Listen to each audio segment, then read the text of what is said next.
আমরা মাঠে চলব। যে হয়তো আপনারা ছিলেন তার পাশে, তার আদর্শের সাথে সম্পৃক্ত, আমরাও আপনাদের আদর্শের সাথে সম্পৃক্ত। কাজে আমাদের সাথে আলোচনা করে সুন্দর একটি সলিউশন আসবে। আমি আমার বক্তব্য দীর্ঘায়িত করব না।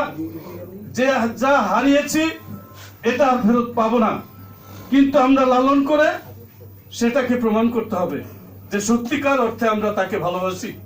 তার জন্য আমরা আল্লাহর কাছে দোয়া করব, আল্লাহ যেন ব্যস্ত নসিব করে, এবং আপনারা যারা প্রশাসনে আছেন আপনারা আমাদেরকে লালন করবেন, শিখাবেন, আমরা যেন দেশটাকে ভালো করে তারেক জিয়ার সাথে দেশটাকে গড়তে পারি সুন্দর করে।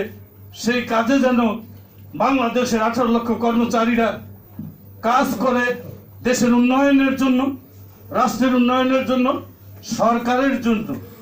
সবার কাছে দোয়া চেয়ে, ভুল ত্রুটি হলে ক্ষমা করবেন। অনেক কথা বলেছি মাননীয় স্যারের সামনে, স্যার আমাকে অনেক স্নেহ করে, আমি যা করি ওনাকে দেখাই, সবসময় কথা বলি। তো আমি আশা করব যারা আছেন এখানে, আমাদের ডেভেন নেতা আছেন, অনেক সময় আমি যাব কথা বলবো। আমাদের মুন্না ভাই আছেন, যিনি একটা মন্ত্রীর চেয়ে বেশি। আমরা যাইতাম, উনি কোনো প্রোটোকল লাগতো না, বলতে আসা গেলে 1 কাপ চা দাও, এই ব্যবহারটা উনি করতেন। মানুষ এমনি মুক্ত হয়নি। মুন্না ভাইকে যারা দেখে তারা মনে করে যে হ্যাঁ, সে সত্যিকারই অর্থে মানুষের উপকার করেছে। আমরা চাই খালেক ভাইয়ের নেতৃত্বে আগামী দিনে আমাদের সকল কর্মসূচি, সকল অনুষ্ঠানে আমাদেরকে আজকে যেভাবে স্নেহ করে আমাদের কাছে এসেছেন, আমরা যখন ডাকবো আমাদের কাছে আসবেন, এই আশা রেখে আমি আমার বক্তব্য এখানেই শেষ করছি। সবাই ভালো থাকুন, সুস্থ থাকুন।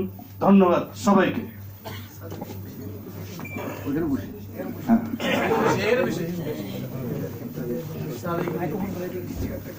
আমরা অনুষ্ঠানে একবারে শেষ প্রান্তে চলে আসছি। আমাদের সরকারি কর্মচারী সমন্বয় পরিষদ দোয়া মাহফিল এবং আলোচনা সভার